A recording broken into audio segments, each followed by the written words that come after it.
Hello, relatives. It's Dr. H. Welcome to this week's Schlagbite entitled Tucson Healing for the week January 31st, 2011.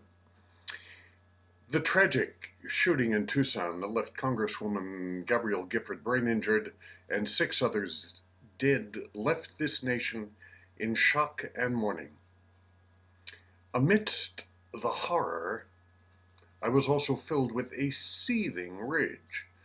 I was angry at gun control laws. I was angry at the escalating violence and at the inadequacy of mental health resources. And it continued for a while and only began to dissipate as I watched the city of Tucson come together and heal. Public memorials started springing up. Mourners began to gather on the front lawn of the University Medical Center. At first, just a few at a time, and then more and more people showed up, and the front lawn became a carpet of candles and letters and photographs and poems. In the beginning, it was a place of quiet reflection, where visitors whispered to each other, and then it became a more social experience, and people brought guitars and violins, and they stayed for hours. Other memorials appeared. One in front of the supermarket where the shootings took place.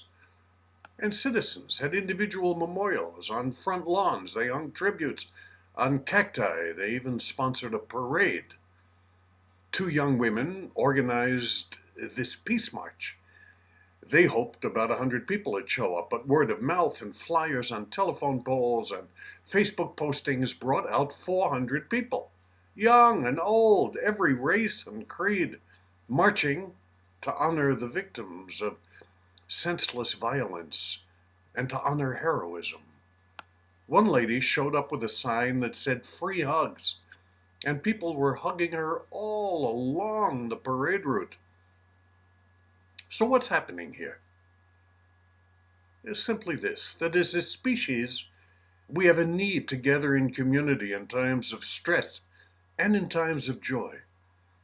We heal better in community, and rituals and ceremonies provide us with a way to open our hearts and to express our feelings.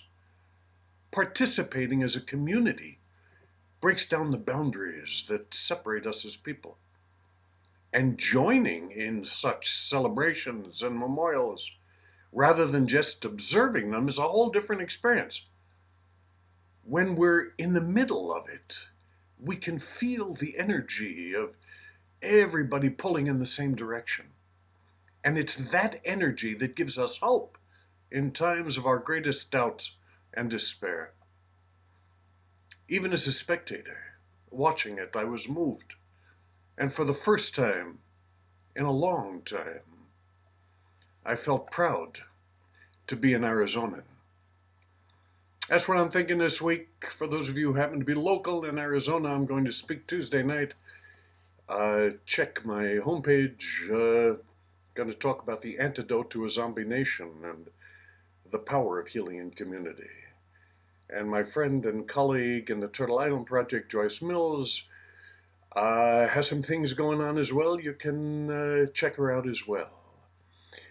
Have a wonderful, wonderful week. Remember, we're all connected in times of joy and in times of sorrow, every day, in every way. I say this for all my relations. Mitakweyasi. Have a great week.